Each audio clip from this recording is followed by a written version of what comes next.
Good evening aspirant, this is Karan. और हम लोग मॉडर्न हिस्ट्री पढ़ रहे हैं। और पिछली क्लास में हम लोगों ने पढ़ा था वास्को डी गामा के बारे में, और उसी सीरीज को हम आगे बढ़ाते हुए आज हम लोग पेड्रो अल्वारेस कैब्रल के बारे में पढ़ेंगे। पेड्रो अल्वारेस कैब्रल जो इंडिया में 1500 में आया था, 1500 एडी में। इसके बारे में कुछ खास पढ़ना तो है नहीं, बस इतना जान लीजिए कि ये कैब्रल जो था, he was the second Portuguese after Vasco da Gama who reach in India in September 1500। यानी क्वेश्चंस आ सकते हैं एग्जाम में इससे, तो सिर्फ इस तरह का क्वेश्चन आ सकता है कि पोर्टुगीज सेकेंड पोर्टुगीज कौन था जो इंडिया आया था। तो आपका आंसर होना चाहिए Cabral. Cabral was the second Portuguese after Vasco da Gama who come to India। चलिए इसमें ज़्यादा हम लोग टाइम नहीं लेंगे।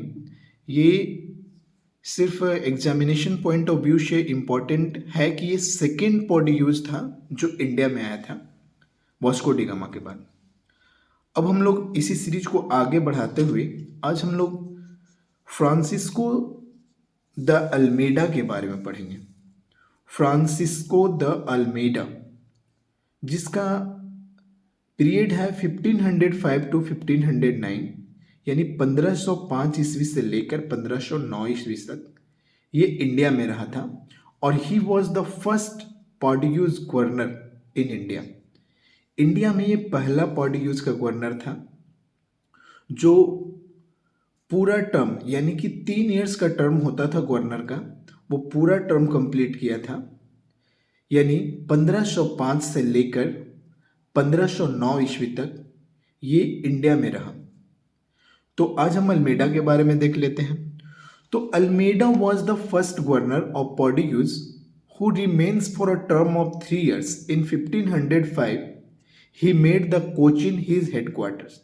यानी ये इंडिया में 3 वर्षों तक रहा और इसने अपना हेडक्वार्टर जो था वो कोचिन को बनाया। तो क्वेश्चन हो सकता है कि पोर्टुगीज का सबसे पहला गवर्नर कौन था जो इंडिया में आया। तो आप कंफ्यूज मत होइएगा, ये नहीं कि आप वास्को डी गामा मार दीजिएगा। वास्को डी गामा कोई गवर्नर नहीं था, वो एक्सप्लोरर था। लेकिन अगर पूछा जाए कि फर्स्ट गवर्नर कौन था, तो आप लोग टिक कीजिएगा Francisco de Almeida. Francisco de Almeida, he was the first governor of Portuguese who came to India. तो अभी आपने देखा कि इन्होंने 1505 में कोचिन में अपना हेडक्वार्टर बनाया था। चलिए आगे देखते हैं। He wanted to make the Portuguese master of Indian ocean, for his he adopted blue water policy. ये इसका लक्ष्य था कि वो पोर्टुगीज को और पुर्तगाल को इंडियन ओशियन का मास्टर बनाए। यानी कहने का मतलब ये है कि वो पुर्तगाल को इंडियन ओशियन का मास्टर और मालिक बनाना चाहता था, और इसीलिए इसने एक पॉलिसी लाया था जिसका नाम था blue water policy.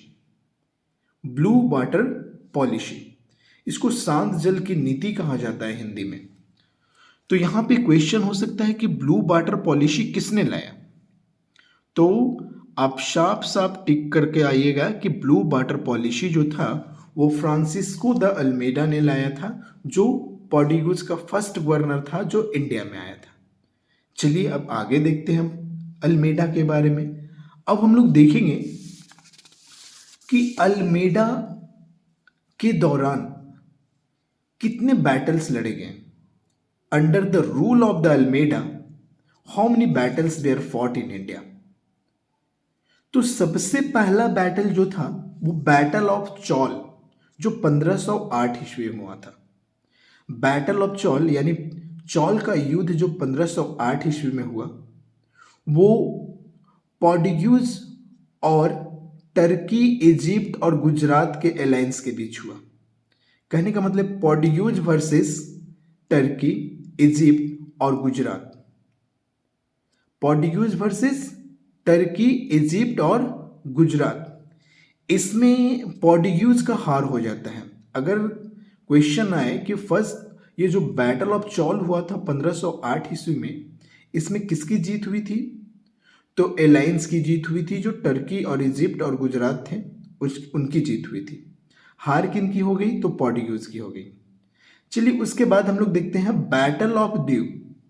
Battle of due जो हुआ था वो 1509 ईस्वी में हुआ था। 1509 ईस्वी में बैटल ऑफ ड्यू हुआ। ये भी बैटल पोर्टुगीज और Egypt, Gujarat and Zamorin of Calicut. Zamorin आप लोग को तो याद ही होगा, जो वास्को डिगामा का वार्मली वेलकम किया था। यहाँ पे ये अगेंस्ट हो जाता है पोर्टुगीज का। पोर्टुगीज इसके खिलाफ युद्ध लड़ते हैं, क्योंकि पोर्टुगीज जो था वो सिर्फ अपना फायदा देखता था।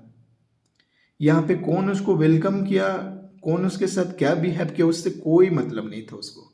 सिर्फ और सिर्फ they wanted to make more and more profit. तो यहाँ पे बैटल ऑफ ड्यू कब हुआ? तो 1509 ईस्वी में। और इस बैटल में पोर्टुगीज की जीत हो जाती है और एलायंस हार जाता है। तो आज की वीडियो में सिर्फ हम लोग अल्मेडा के बारे में ही जाने, और ये वीडियो बहुत शॉर्ट है और बेनिफिशियल भी है।